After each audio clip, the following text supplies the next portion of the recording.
For this experiment, I used a plastic bottle, vinegar, baking soda, and a balloon.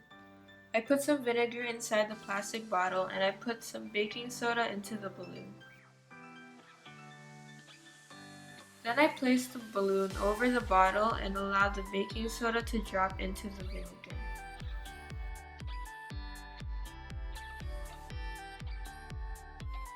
The balloon inflated because the baking soda reacted with the vinegar and created carbon dioxide. This is the formula of the reaction. First, it is a double replacement reaction when the acetic acid reacts with the sodium bicarbonate to form sodium acetate and carbonic acid. Then it is a decomposition reaction when the carbonic acid decomposes into water and carbon dioxide. In this case, we know it is a chemical reaction because we can see bubbles of carbon dioxide and the balloon inflating.